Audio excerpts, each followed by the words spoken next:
नमस्कार दोस्तों, स्वागत है आपका आज की नई कहानी में। मेरी शादी एक गरीब घराने में हुई थी, जबकि मेरी बहन की शादी एक बहुत अमीर परिवार में हो गई। जब भी वह बड़ी गाड़ी में हमारे घर आती, महंगे कपड़े और जेवरात देखकर मुझे अपने पति की मोटरसाइकिल अच्छी नहीं लगती थी। मैं हर वक्त अपनी बहन के पति से अपने पति की तुलना करती, दिल ही दिल में पछताती। एक दिन तंग आकर मैंने अपने पति से कहा, मुझे अभी के अभी तलाक दो। वह गुस्से में आ गए। उन्होंने मेरा बाजू पकड़ा और मुझे सीधा मेरी बहन के घर ले गए। जैसे ही दरवाज़ा खुला, अंदर का नज़ारा देखकर मेरी आंखें फटी की फटी रह गई कि मेरी बहन तो। मैं किचन में खड़ी चुपचाप घी के खाली डिब्बे को देख रही थी। मेरी आंखों से आंसू आ रहे थे। मेरे दोनों बच्चे नाश्ते के इंतजार में बाहर बैठे हुए थे। स्कूल का समय हो चुका था। मैं बाहर आई तो मुझे देखकर बोले, माँ, अगर नाश्ता नहीं देना तो आप हमें बता दें, हम भूखे चले जाते हैं। इतना ज़्यादा समय आप निकाल देती हैं। स्कूल में फिर टीचर इतना ज़्यादा डांटती हैं। मुझसे अब लेट लाइन में खड़ा नहीं हुआ जाता। बड़े बेटे की बात सुनकर मैं उसके पास बैठ गई और नरमी से बोली, बेटा, मैं रोटी बना दूं? पराठे के लिए घी खत्म हो गया है। मेरी बात सुनते ही छोटा बेटा रोते हुए अपनी जगह से खड़ा हुआ और बोला, आज तीसरा दिन है, अभी भी आप कह रही हैं आज रोटी मिलेगी? माँ, कब तक हम इस तरह जिंदगी गुजारेंगे? मैं जा रहा हूँ स्कूल अकेले ही। यह कहकर वह निकल गया। मैंने अपने बड़े बेटे की तरफ देखा। वह मेरे चेहरे पर हाथ रखकर नरमी से बोला, मैं उसे समझा दूंगा, आप मुझे थोड़े पैसे दे दें, हम कैंटीन से कुछ खा लेंगे। मैंने सर हाँ में हिलाया। जल्दी से बटुए से पैसे निकाल कर अपने बेटे को दिए। वह भी चला गया। मैं सर पकड़कर सोफे पर बैठ गई। पति की कम आमदनी ने मेरी ज़िंदगी बहुत मुश्किल कर दी थी। 2 बेटे थे, उनकी पढ़ाई के खर्च, घर के खर्च, सबको संभालना मेरे लिए मुश्किल हो रहा था। मैं अपनी सोच में ही डूबी हुई थी जब मेरा मोबाइल फ़ोन बज उठा। सुबह सुबह के फ़ोन हमेशा ही खतरे की घंटी होते हैं। मैंने फ़ोन उठाकर देखा, माँ का नाम चमक रहा था। मैंने जल्दी से कॉल रिसीव की। अभी मैं हेलो कहती, दूसरी तरफ से माँ की रोती हुई आवाज़ सुनाई दी, सुनीता, सब बर्बाद हो गया, मेरी बच्ची की ज़िंदगी बर्बाद कर दी उस आदमी ने, भगवान उसे सजा दे। फौरन बोली, माँ, क्या हुआ है? सब ठीक तो है? क्या हुआ है दीदी को? वह बोली, उस आदमी ने उसे तलाक दे दिया है। मेरी बच्ची इतने बड़े परिवार के खाने पका रही थी, उनकी सेवा कर रही थी, उन लोगों ने उसे एक पल में घर से बाहर निकाल दिया। हालांकि तुम्हारे अंकल के घर मैंने उसको ब्याहा था। मैं फौरन बोली, दीदी आपके पास आ गई है, जहाँ अभी भी अंकल की तरफ है। वह बोली, रात को ही छोड़कर चला गया था और मेरे सामने तलाक के पेपर फेंक गया। मेरी बच्ची पर झूठे इल्ज़ाम लगा रहा है कि इसका चक्कर चल रहा है। मैंने बहुत बड़ी गलती की इन लोगों में शादी करके। कितना तुम्हारे पापा ने मुझे मना किया था कि इस आदमी को अपनी बेटी मत दो, मैंने एक बात नहीं सुनी। यह कहकर माँ फूट फूट कर रोने लगी। मैं फौरन बोली, आप परेशान ना हो, दीदी को संभाले, मैं कुछ देर में घर आ रही हूँ। भगवान का न्याय उस आदमी पर होगा, उसे दया नहीं आई। यह करते हुए अभी शादी को 3 महीने ही तो हुए थे। वह बोली, बस क्या बोलूँ बेटी, इंसानियत से मेरा विश्वास उठ गया है। मैंने काफ़ी देर तक माँ को हिम्मत दी, फिर मोबाइल बंद करके अपने पति के पास आई, जो अभी सो रहे थे। उन्हें तकरीबन 10 बजे कारखाने जाना था।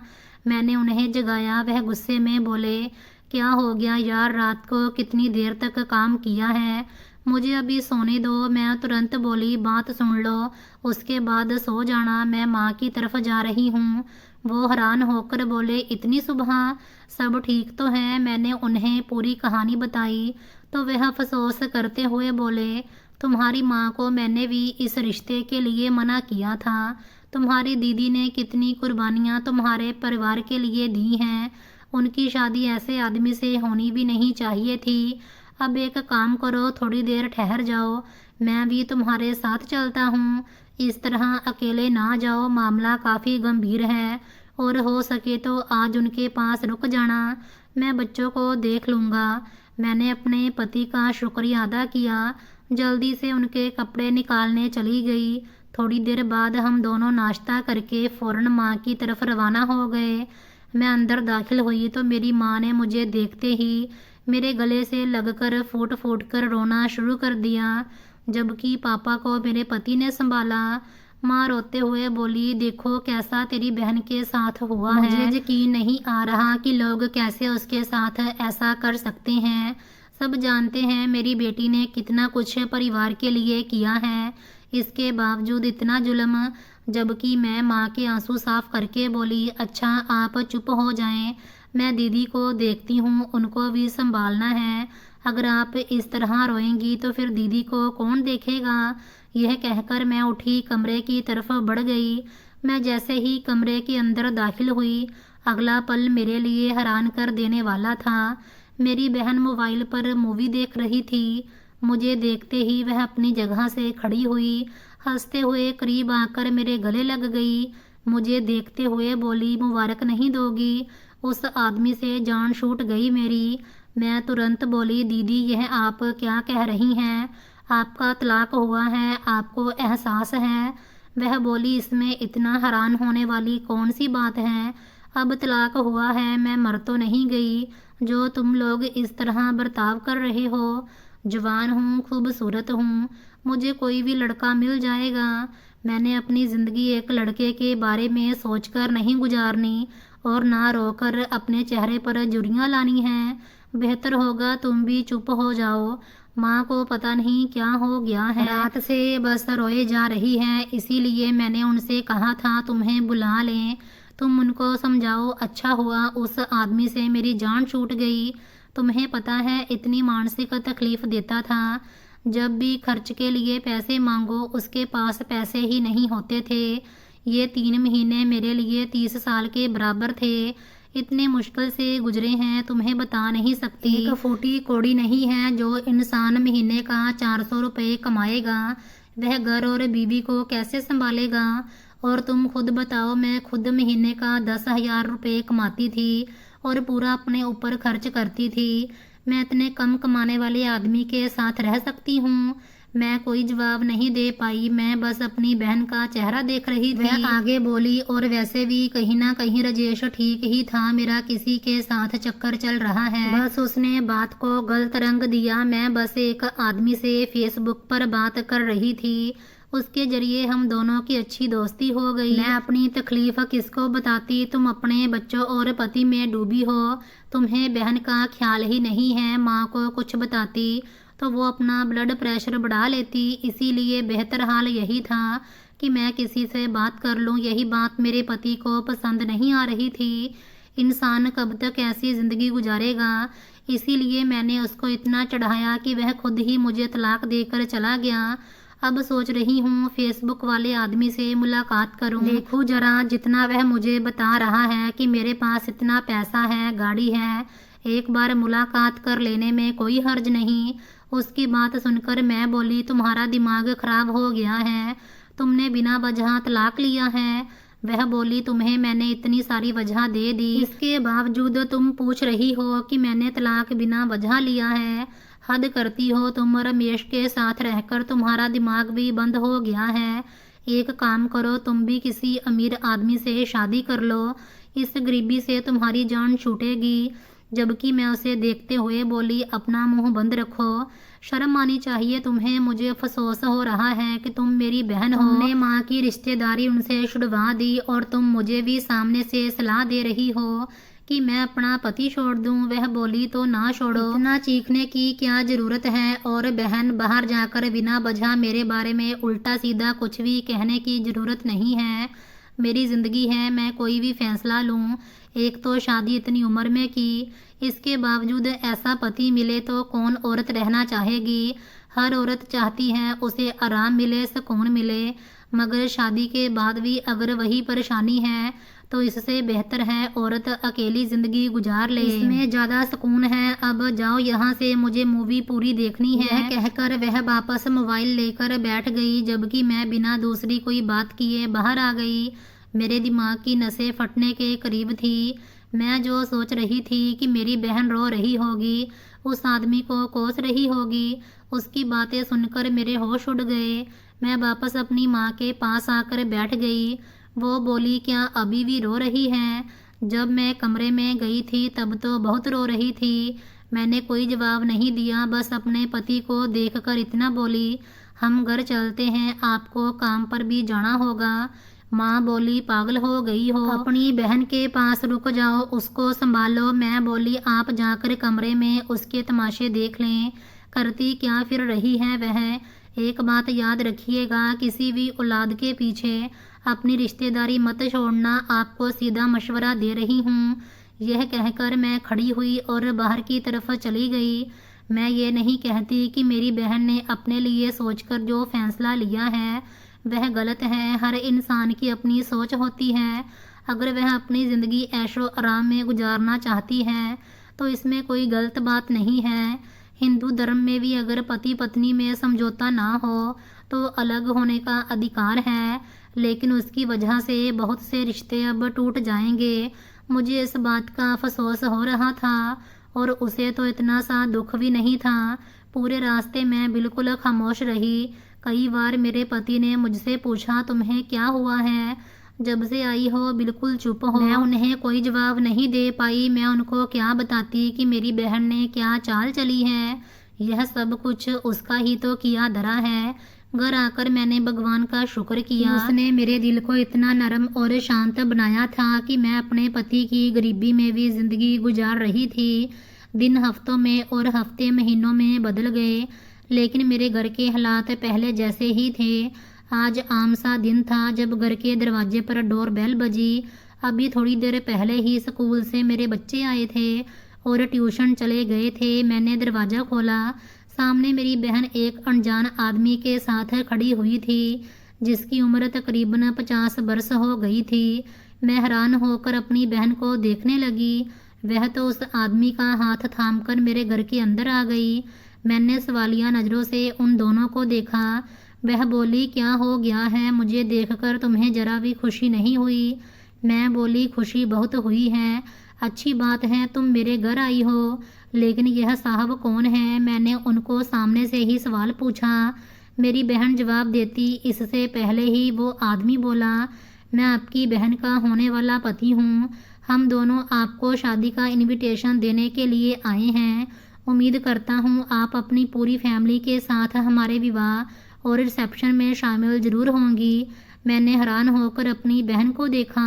बेशक मेरी बहन की उम्र भी कम नहीं थी, लेकिन उस आदमी की उम्र ज़्यादा थी। मैंने अपनी बहन का हाथ थामा, उसे कमरे के अंदर ले आई।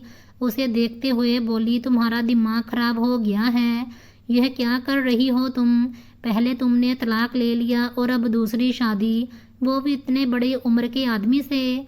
वह बोली, इतना हमारी उम्र में फ़र्क नहीं है, वो मुझसे बस 20 साल ही तो बड़े हैं और इतना तो पति पत्नी में होना चाहिए। मेरी उनके साथ अच्छी ही बनेगी। मैं फ़ौरन बोली, मेरे ख्याल से इस आदमी की पहली शादी तो नहीं होगी, तुम उसकी दूसरी पत्नी बनोगी। वह सर हाँ में हिलाकर बोली, पहली पत्नी उन्होंने अपने परिवार के साथ रखी हुई है। उसके 4 बच्चे भी हैं और काफ़ी कमज़ोर औरत है, इसीलिए यह दूसरी शादी करना चाहते हैं। तुम खुद बताओ, जब इतना अमीर आदमी मेरे सामने बिछे जा रहा है तो मैं इनकार क्यों करूं? वैसे भी जब मैंने राजेश से शादी तोड़ी पैसों की वजह से थी, तो फिर दोबारा किसी गरीब से शादी करके अपनी ज़िंदगी बर्बाद क्यों करूं?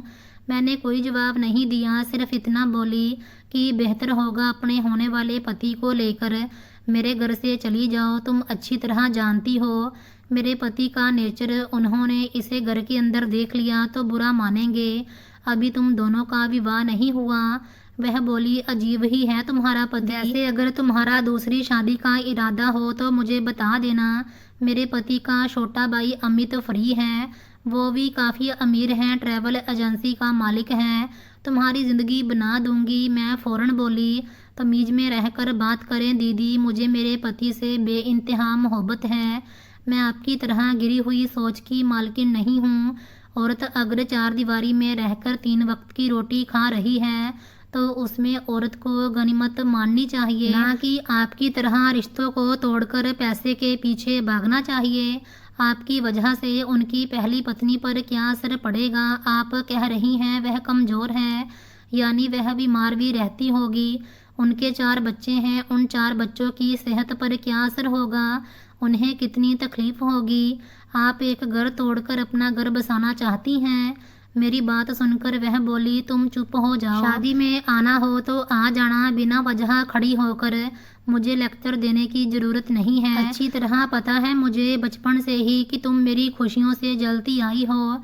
अब भी तुम्हें जलन हो रही है कि इतना अच्छा पति मुझे कैसे मिल गया। ऐसा ही है ना, जबकि मैं उसकी शक्ल देखती रह गई। वह बाहर गई और होने वाले पति को लेकर मेरे घर से चली गई, जबकि मैं वही सर पकड़कर बैठ गई। मेरी बहन पैसे के पीछे इतनी पागल हो जाएगी, मैंने कभी सपने में भी कल्पना नहीं की थी। काफ़ी देर तक मैं इसी बारे में सोचती रही।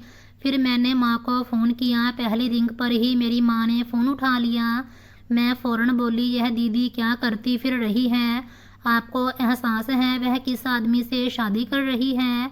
उस आदमी की पहली पत्नी मौजूद है, 4 बच्चे हैं। क्या हो गया है दीदी को? आप समझा क्यों नहीं रही उन्हें?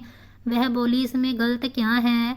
वो आदमी अमीर है, अगर दूसरी शादी करना चाह रहा है तो इसमें तुम्हारी बहन का क्या कसूर? वैसे भी हमें तुम्हारी बहन की दूसरी शादी तो करवानी थी। अब सारी ज़िंदगी मैं उसे अपने घर पर थोड़ी बिठाऊंगी। अब उसे इतना अच्छा लड़का मिल रहा है तो वह खुश रहे, तुम्हें बिना वजह दखल देने की ज़रूरत नहीं है। माँ की बात सुनकर मैं बोली, एक बात आपको कहना चाहूँगी, जो आदमी अपनी पहली पत्नी का ना हुआ वो दूसरी का कैसे हो सकता है? 4 बच्चों के बावजूद वह मुँह मार रहा है, यानी वो दीदी के बाद भी ऐसे काम करेगा। मैं आपको समझा रही हूँ माँ, आप अपनी बेटी को संभाल लें वरना देर हो जाएगी। वह बोली, तुम्हें शादी में आना हुआ तो आ जाना, मुझे लेक्चर मत दो। यह कहकर उन्होंने फ़ोन बंद कर दिया। उस आदमी की शख्सियत बता रही थी कि वो काफ़ी पैसे वाला है। यकीनन मेरी माँ उन्हीं चीज़ों को देखकर चुप हो गई थी, मगर यह गलत था और अब मुझे अफसोस उन मासूम 4 बच्चों का हो रहा था। काफ़ी देर तक मैं सोचती रही, फिर मैंने सर झटक दिया। आज जब वह शादी कर ही रही है तो भला मैं क्या कर सकती थी? उसने पहली शादी पैसों की वजह से तोड़ी थी। मैं बिना वजह उल्टी बात करके उसका दिल खराब नहीं करना चाहती थी। वक्त की रफ्तार धीरे धीरे आगे बढ़ती जा रही थी। अगले हफ्ते उन दोनों का विवाह था। मैंने जब अपने पति को पूरे हालात से अवगत करवाया तो वह भी हैरान रह गए। वह बस इतना बोले, मुझे यकीन नहीं आ रहा तुम्हारी दीदी इतनी समझदार हैं, इसके बावजूद ऐसा क्यों कर रही हैं? मैंने अक्सर उनमें यह बात देखी है, वह बहुत जल्द जलन महसूस कर जाती हैं। मेरा ख्याल है वह अपने पति की पहली पत्नी को बर्दाश्त नहीं कर पाएंगी। इस बार मैं कुछ नहीं बोली, बस खामोश हो गई। मुझे भी अफसोस था, लेकिन इंसान क्या कर सकता है। अगले हफ्ते मैं अपने बच्चों के साथ विवाह में शामिल हो गई। मेरे पति नहीं जा पाए थे क्योंकि उन्हें काम के सिलसिले में कारखाने जाना पड़ा था। विवाह काफ़ी सादगी से हुआ था। खाने का इंतजाम माँ ने किया था, लेकिन एक बात मैंने उस आदमी में नोट की थी, उसने खाने को हाथ भी नहीं लगाया था, बल्कि माँ को भी उसने गुस्से में कहा कि आपको खाना बनाने की ज़रूरत क्या थी? आप अपनी बेटी मुझे दे रही हैं, इतना काफ़ी है। इंसान काफ़ी घमंडी लग रहा था, लेकिन इसके बावजूद भी मुझे अंदर ही अंदर डर महसूस हो रहा था, क्योंकि उसके साथ सिर्फ 2 आदमी आए थे, यानी उसकी फैमिली का कोई भी उसके साथ नहीं था। विवाह के बाद वो दीदी को विदा करवाकर अपने साथ ले गया। रिसेप्शन उन्होंने एक होटल में रखा था, जो पूरे 10 दिन बाद था। माँ दीदी की विदाई के वक्त काफ़ी रोई थी और अब बस भगवान से एक ही प्रार्थना मांग रही थी कि मेरी बेटी इस बार घर बसा दे। मैं बिरादरी में अपनी नाक नहीं कटवाना चाहती। दरअसल हम अपनी माँ की 2 बेटियां ही थी। पापा अच्छा काम नहीं करते थे। शुरू से ही हम लोगों ने गरीबी देखी थी। जब दीदी बड़ी हुई तो वह नौकरी की लाइन में निकल गई थी, फिर पैसा कमाना शुरू कर दिया था। मैं कम उम्र थी और घरेलू स्वभाव की थी। माँ ने जब दीदी को कमाते हुए देखा तो उनसे बोला कि तुम शादी कर लो, अब इतना पैसा जमा हो गया है कि हम तुम्हारी शादी कर सकते हैं, मगर उन्होंने खुद कहा कि हम पहले छोटी की शादी करवाएंगे, यानी मेरी, उसके बाद मैं अपनी शादी करूंगी। इस वजह से मुझे बुरा लगा था, क्योंकि वह मेरी वजह से कुर्बानी दे रही थी। मैंने माँ को मना कर दिया कि आप दीदी की शादी करवाएं, मेरी करवाने की ज़रूरत नहीं है। लेकिन दीदी ने मेरी एक चलने नहीं दी और मेरी शादी मेरे पति से काफ़ी धूमधाम से करवाई। मैं अपनी ज़िंदगी में मगन हो गई थी। भगवान ने शादी के बाद पहले साल ही मुझे बेटे से नवाजा था और फिर अगले साल दूसरा बेटा हो गया। मैं अपनी ज़िंदगी में ऐसी मगन हुई कि मुझे किसी का होश ही नहीं रहा था।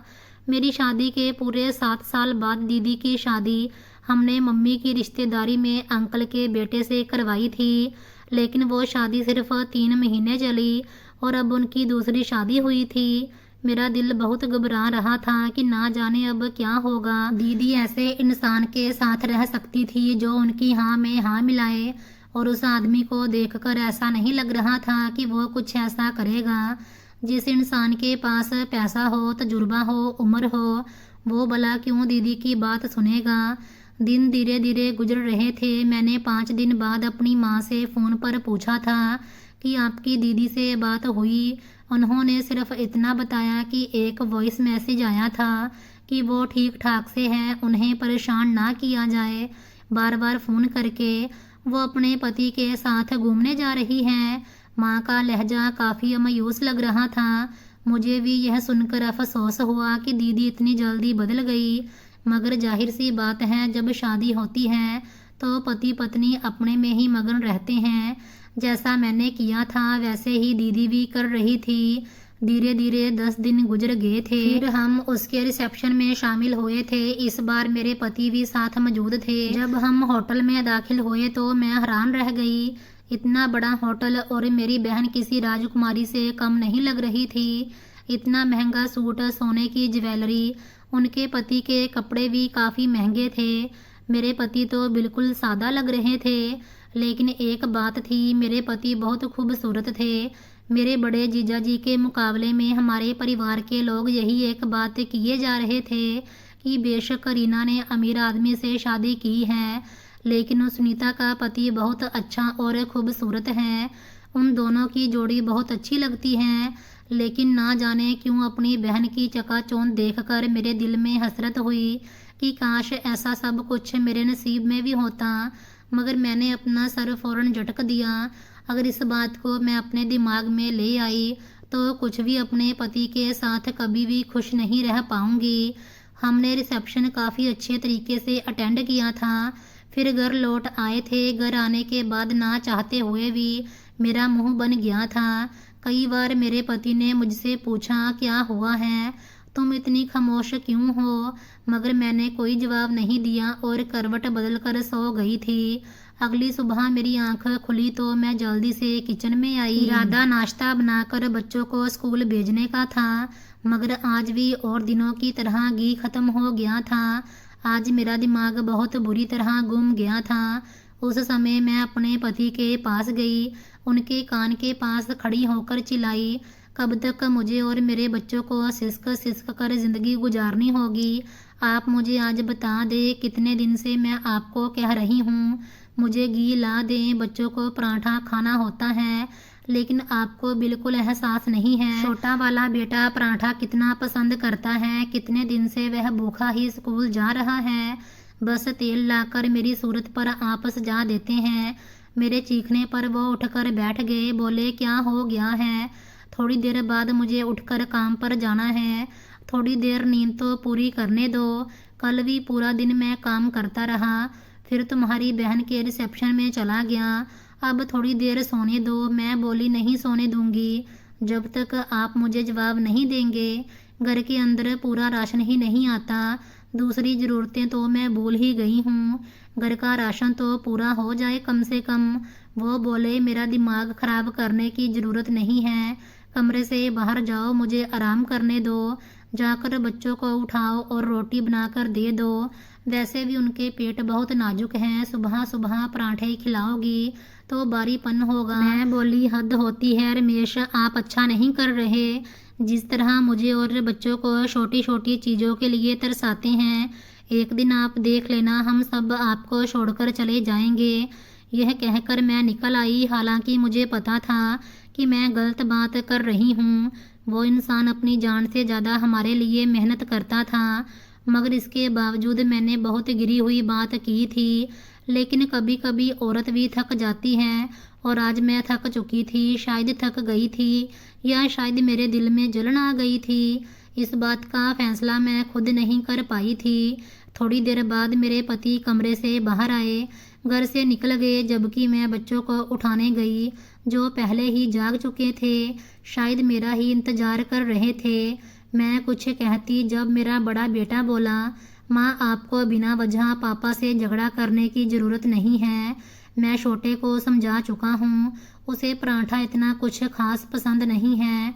वो बस नाश्ते की वजह से कभी कभी बोल देता है। आपने पापा को ऐसी बातें क्यों बोली?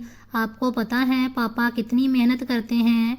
मैं एक बार उनके साथ कारखाने गया था।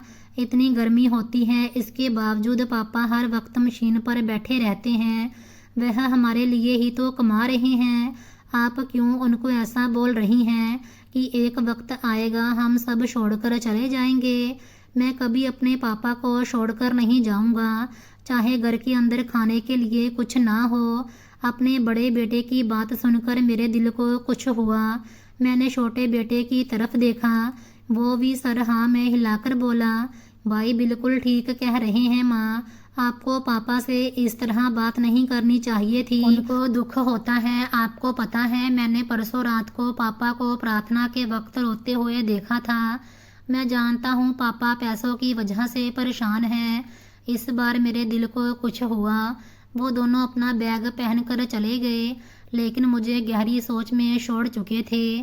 क्या आज जो रवैया मैंने अपने पति के साथ रखा था, यह मुझे रखना चाहिए था? मैं अभी अपनी सोचों में डूबी हुई थी जब बाहर से उनकी आवाज़ आई। मैंने बाहर आकर देखा तो स्लैब पर राशन रख चुके थे। वो मुझे देखते हुए बोले, आज से बाद इस तरह की बात मत करना। मेरे पास तुम तीनों के अलावा और कोई रिश्ता नहीं है। मैं तुम तीनों से बहुत प्यार करता हूँ और तुम्हारी ही ख्वाहिशों को पूरा करने की कोशिश में लगा रहता हूँ। हाँ, कभी कभी ऐसा हो जाता है कि मैं राशन पूरा नहीं कर पाता, लेकिन इसका मतलब ये नहीं है कि मैं तुम्हें भूखा सुलाऊंगा। थोड़ा मेरा साथ दो। एक वक्त आएगा मैं तुम्हें हर खुशी दूंगा। मैंने कोई जवाब नहीं दिया, चुपचाप राशन अंदर रखने चली गई। नाश्ते के वक्त भी मैंने अपने पति से बात नहीं की थी, वह काम पर चले गए थे। दोपहर 2 बजे बच्चों के ट्यूशन जाने के बाद मेरी बहन का फ़ोन आया। मैंने फ़ौरन कॉल रिसीव की। तब वो बोली, मैं सोच रही हूँ तुम्हारी फैमिली को अपने घर पर खाने पर बुलाऊँ, तुम आओगी? उसकी बात सुनकर मैं बोली, हाँ ज़रूर, क्यों नहीं। इस बहाने तुम्हारा घर भी देख लूँगी। बताओ कब आना है?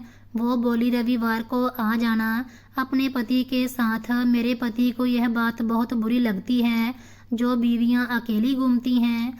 उस दिन जब तुम विवाह में अकेली आई थी, मेरे पति को बहुत बुरा लगा था। तुम रमेश के साथ आना। मैंने हाँ बोला और उससे उसका हाल पूछा तो वो खुशी से बोली, मैं बहुत खुश हूँ। तुम्हें पता है यह मुझे इतनी खूबसूरत जगहों पर घुमा कर लाते हैं, और पता है कल उन्होंने मुझे रिसेप्शन की रात को गोल्ड का सेट गिफ्ट किया है और बारात की रात को मुझे गोल्ड के कंगन दिए थे।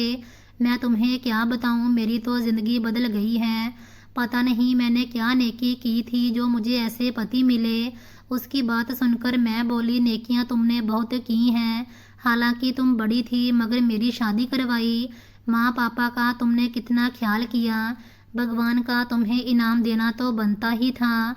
वो बोली, हाँ तुम बिल्कुल ठीक बोल रही हो। मैं सोच रही थी तुम्हारी और तुम्हारे पति की पार्टी किसी रेस्टोरेंट में करूं या घर ही आओगी? मैं फौरन बोली, बाहर तो खाना खा लेंगे फिर कभी। मैं तुम्हारे घर आना चाहती हूँ, इसी बहाने तुम्हारा घर देख लूँगी। वो बोली, तो आ जाओ घर, तुम्हारे लिए मेरे घर के दरवाजे हमेशा खुले हुए हैं। मैं तुम्हारी बड़ी बहन हूँ और बड़ी बहन माँ की तरह होती है। जबकि मैं हाँ ही कर रही थी। कुछ देर बाद हमने और बातें की उसके बाद मैं मोबाइल बंद करके सोच में पड़ गई। मेरे पति ने शादी की रात मुझे कोई तोहफा नहीं दिया था, बस वादे किए थे कि मुझे सारी ज़िंदगी खुश रखेंगे, कभी मेरी किसी ख्वाहिश को नहीं मारेंगे। अभी वह मुझे सोने का कुछ नहीं दे सकते थे, लेकिन आगे जाकर बहुत कुछ देंगे। और आज शादी को 7 साल हो गए थे, लेकिन अभी तक मुझे कुछ भी नहीं मिला था। मैंने सर झटक दिया, आंखों में आई हुई नमी को साफ करके किचन के काम में मग्न हो गई। रात को जब मेरे पति आए, मैंने उनसे खाने का जिक्र किया। वो फौरन बोले, हाँ ज़रूर चलेंगे, बल्कि हम उनको भी बुलावा देकर आएंगे।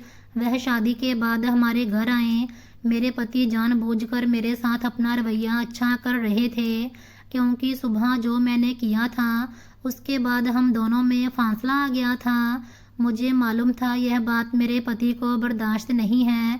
पति के मामले में मैं बहुत खुशनसीब थी, वो मेरा बहुत ख्याल रखते थे। मैं ज़रा बीमार हो जाऊं तो मुझे बिस्तर से उतरने नहीं देते थे, त्योहार हो तो खुद कुछ नहीं लेते थे, लेकिन मुझे हर कीमत पर और बच्चों को जोड़ा बनाकर देते थे। अपने हाथ से त्योहार की शॉपिंग करवाते थे, छोटी छोटी खुशियाँ मेरे साथ मनाते थे। लेकिन जब औरत के पास पैसा ना हो तो उसे कुछ भी अच्छा नहीं लगता, और यही हाल मेरा था। वक्त की रफ्तार धीरे धीरे आगे बढ़ती गई और रविवार आ गया। मैं अपने पति के साथ उनकी बाइक पर बच्चों समेत अपनी बहन के बताए हुए पते पर पहुंच गई थी। जब हमारी मोटरसाइकिल उस बड़े से बंगले में दाखिल हुई, मैं एकदम से हैरान रह गई। मैंने ऐसा बंगला सपने में भी नहीं देखा था। इतना बड़ा बंगला और वहाँ खड़ी 2 बड़ी बड़ी गाड़ियाँ। मेरी आंखें बड़ी हो चुकी थी। मुझे अपनी मोटरसाइकिल बहुत बुरी लग रही थी। मैं और मेरी फैमिली उस वक्त किसी फ़कीर से कम नहीं लग रहे थे। हालांकि मेरे बच्चे और मेरे पति काफ़ी आत्मविश्वासी थे, लेकिन एक अजीब सी शर्मिंदगी मुझे महसूस हो रही थी। हम अंदर दाखिल हुए तो मेरी बहन बहुत बढ़िया कपड़े पहनकर दरवाजे पर खड़ी थी। आगे बढ़कर उन्होंने मुझे गले लगाया, मेरे पति से मिली और हमें अंदर ले आई। मैं उनके लिए मिठाई लेकर आई थी। उनका पति घर पर मौजूद नहीं था। मैंने पूछा भी कि तुम्हारे पति कहाँ हैं, तो एक पल के लिए वह चुप हुई, फिर इतना बोली कि वह काम के सिलसिले में बाहर हैं। मैं खाना लगाऊं क्या? उन्होंने फ़ौरन ही बात को घुमा दिया था। मैंने कोई जवाब नहीं दिया। खाना वगैरह करके हम लोग घर लौट आए थे, लेकिन घर वापस आने के बाद भी मेरे दिमाग में उनके घर की वही चकाचौंध छाई हुई थी। मेरे पति ने घर आकर मुझसे हैरान होकर यह बात भी की थी कि तुमने अपनी बहन को अपने घर आने की दावत क्यों नहीं दी, हालांकि हम तय करके गए थे कि तुम उन्हें घर बुलाओगी। मैं फ़ौरन बोली, हमारा घर इस काबिल है कि इतने बड़े घर की मालकिन और उनके पति को बुलाऊं। पहले घर अच्छा बना लो, उसके बाद बुला लेना। पता नहीं मैं कहाँ गरीबों में फंस गई हूँ। गुस्से से कहकर मैं अंदर कमरे में चली गई थी। चंद पल बाद मेरे पति मेरे पास आए और बोले, यह क्या तरीका है बात करने का? तुम्हारी शादी गरीबों में हुई है, मुझे यह बताओ, आज तक मैंने तुम्हें किसी चीज़ की कमी रखी है? हमेशा हर चीज़ तुम्हारे पैरों में बिखेर देता हूँ, तुम्हारी हर ख्वाहिश को पूरा करता हूँ। क्या कमी है तुम्हारे पति में?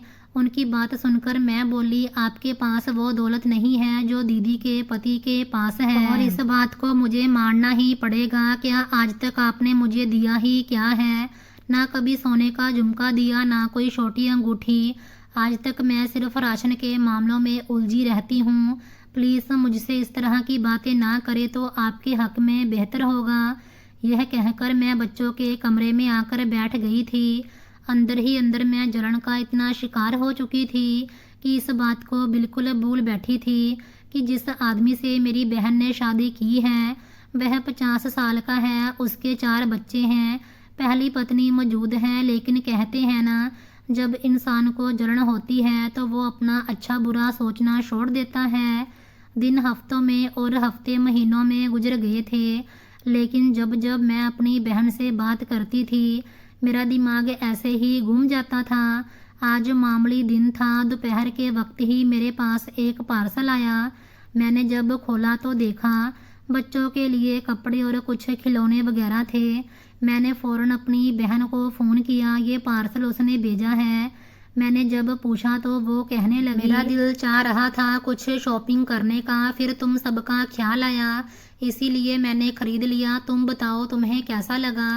मैं बोली काफ़ी अच्छा है। मेरी उदास सी आवाज़ सुनकर वो यकायक बोली, एक बात कहूँगी रमेश बहुत अच्छा इंसान है, कभी भी इसकी किसी और से मत तुलना करना, नुकसान उठाओगी। हाँ, अचानक उनके मुंह से यह बात सुनकर मैं हैरान हुई थी, लेकिन अगली तरफ से वो फ़ोन काट चुकी थी। लेकिन आज मेरा दिमाग बहुत ख़राब हो गया था। इतने महंगे तोहफे देखकर मेरे दिल को बार बार तकलीफ हो रही थी। रात के वक्त जब मेरे पति घर आए तो वो मेरे तोहफे देखकर काफ़ी नाराज़ हुए थे कि तुम्हें यह सब नहीं लेना चाहिए था, ये हमारी हैसियत से बहुत बढ़कर है। तब मैं गुस्से से खड़ी थी कि इससे बेहतर है आप मुझे तलाक दे दें। आपकी हैसियत में बहुत फ़र्क है ना, तो मैं ऐसे इंसान के साथ क्यों रहूं जिसका कोई सतर ही नहीं है। मुझे तलाक चाहिए, मैं और कुछ नहीं कहती। उसी पल मेरे पति ने मेरे मुंह पर जोरदार थप्पड़ जड़ दिया। मेरा हाथ थामकर बोले, आज मैं तुम्हें तुम्हारी बहन की हकीकत दिखाता हूँ, वो जो दुनिया के सामने बहुत अमीर बनती है, मैं दिखाता हूँ उसकी ज़िंदगी असल में क्या है। यह कहकर वह मुझे घसीटते हुए बाहर ले आए, मोटरसाइकिल पर बिठाया था, सीधे मेरी बहन की तरफ रवाना हो गए थे।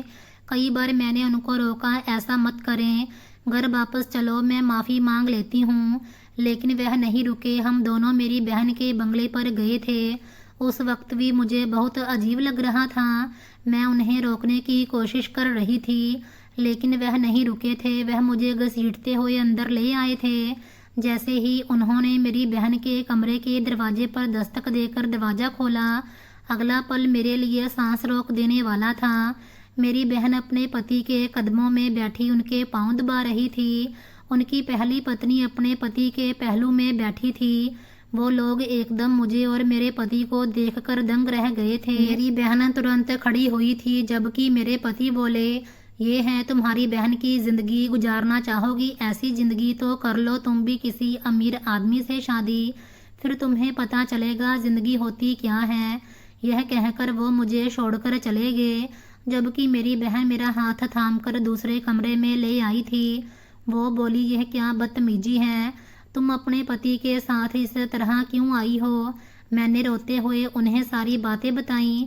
वह ज़मीन पर बैठ गई थी, बोली, इस बात का मुझे डर था, इसीलिए मैंने तुमसे बात करना कम की थी। तुम्हें पता है मैंने राजेश को छोड़कर बहुत बड़ी गलती की है। हर खुशी पैसे से हासिल नहीं होती। मैं मानती हूँ मेरी ज़िंदगी बहुत बदल गई है, मुझे अब किसी चीज़ की कमी नहीं है, लेकिन जो मानसिक सुकून होता है, मोहब्बत होती है, वह मेरे पास नहीं है। मैं खुशियों के लिए तरस रही हूँ। ना मेरे पास औलाद है, ना पति की मोहब्बत। मेरे पति अपनी पहली पत्नी से प्यार करते हैं, क्योंकि उस औरत ने उन्हें 4 बच्चे दिए हैं और मैं उन्हें औलाद नहीं दे सकती। अब सारी ज़िंदगी मुझे अकेले गुजारनी है। काश पहले मुझे यह बात समझ आ जाती तो आज मैं राजेश के साथ एक खुशहाल ज़िंदगी बिता रही होती। तुमने बिल्कुल ठीक बोला था, पैसा सब कुछ नहीं होता। मुझे यह नहीं करना चाहिए था, और भगवान के लिए तुम अपना घर बर्बाद मत करो, यह सब सिर्फ दिखावा है और कुछ नहीं। अब मैं ऐसी हो गई हूँ कि जैसे काटो तो बदन में लहू ना रहे। वह आगे बोली, मेरे घर में पूरा राशन है, बहुत पैसा है, लेकिन ना पति है, ना बच्चे हैं, ना वह सुकून है जो एक खुशहाल परिवार के पास होता है। मैं एक ऐसी औरत हूँ जो सिर्फ और सिर्फ एक घर तोड़ने वाली औरत कहलाऊंगी। अब तुम जाओ, मैं ड्राइवर से कह देती हूँ, वह तुम्हें छोड़ देगा। मैंने सर हाँ में हिलाया था और उनके ड्राइवर के साथ घर आ गई थी। फिर मैंने अपने पति के पाँव पकड़कर माफ़ी मांगी थी कि मुझे आपका दिल नहीं दुखाना चाहिए था। उन्होंने मुझे एक पल भी अपने पाँव को छूने नहीं दिया था और मुझे गले से लगा लिया। वह बोले, औरत का मुकाम सर का ताज बनना होता है, पैर की जूती नहीं। आगे से मेरे पैर को हाथ नहीं लगाना। तुम्हारी बहन के पति से पहली मुलाकात में ही मुझे यह बात समझ आ गई थी कि वो तुम्हारी बहन को सिर्फ और सिर्फ अपने सुकून के लिए लेकर जा रहा है। तुम्हारी बहन को वो अहमियत नहीं मिलेगी जो एक औरत को मिलनी चाहिए। और यह बात मुझे आज उनके मुंह से सुनकर भी समझ आ गई थी। अब मैं कभी भी अपने पति को एहसास नहीं दिलाती, बल्कि हमेशा उनका साथ देती हूँ।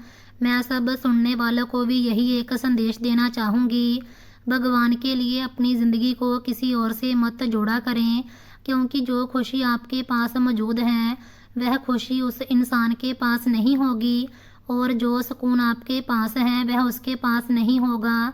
इसीलिए अपनी ज़िंदगी को बेहतर बनाएं और उसमें खुश रहें, यही अक्लमंदी है। कुछ महीने बीत गए, दीदी का फ़ोन अब कभी कभार ही आता था। जब आता तो उनकी आवाज़ में पहले जैसी चमक नहीं रहती थी। एक दिन उन्होंने कहा, सुनीता तुम बहुत भाग्यशाली हो, तुम्हारे पास वो सब है जो पैसे से नहीं खरीदा जा सकता। मैंने सिर्फ इतना जवाब दिया, दीदी हर किसी की अपनी राह होती है, तुम भी खुश रहो। 1 साल बाद हमारे घर में एक छोटी सी खुशी और आई। पति की तरक्की हो गई थी, कारखाने में उन्हें बेहतर पद मिल गया। पहली बार उन्होंने घर के लिए एक छोटी सी स्कूटर खरीद ली। बच्चे खुशी से उछल पड़े। मैंने उस दिन भगवान को दिल से धन्यवाद दिया, ना सोने के जेवर के लिए, ना बड़े बंगले के लिए, बल्कि इस सादी सी खुशी के लिए जो अब हमारे घर में बस गई थी। आज जब मैं पीछे मुड़कर देखती हूँ तो लगता है कि उस थप्पड़ और उस रात की सच्चाई ने मुझे एक नई दृष्टि दी थी। अब मैं ना किसी से जलती हूँ, ना किसी की चमक से प्रभावित होती हूँ। मेरे पति अभी भी सादा कपड़े पहनते हैं, अभी भी कभी कभी राशन की टेंशन रहती है, लेकिन जब वह घर आकर बच्चों के सिर पर हाथ फेरते हैं और मुझसे पूछते हैं आज कैसा रहा दिन, तो मुझे लगता है कि यही असली दौलत है। अब मैं हर त्योहार पर बच्चों के साथ हंसती हूँ, पति के साथ छोटी छोटी खुशियाँ मनाती हूँ और दिल से कहती हूँ जो मिला है वही काफ़ी है, बाकी सब दिखावा है। दोस्तों, ज़िंदगी में कभी कभी हम दूसरों की चमक देखकर अपनी रोशनी भूल जाते हैं, लेकिन सच्ची खुशी उन्हीं छोटी छोटी बातों में छिपी होती है जो हमारे अपने घर में होती है। अपनी ज़िंदगी को किसी और से मत नापें, जो आपके पास है उसे संजो कर रखें, यही असली अक्लमंदी है। आप सभी को ढेर सारा प्यार और शुभकामनाएं। दोस्तों, हमारी आज की यह कहानी आपको कैसी लगी कमेंट बॉक्स में अपनी राय ज़रूर बताना, और अगर आप हमारे चैनल पर नए हैं तो चैनल को सब्सक्राइब करना भी मत भूलिएगा। धन्यवाद।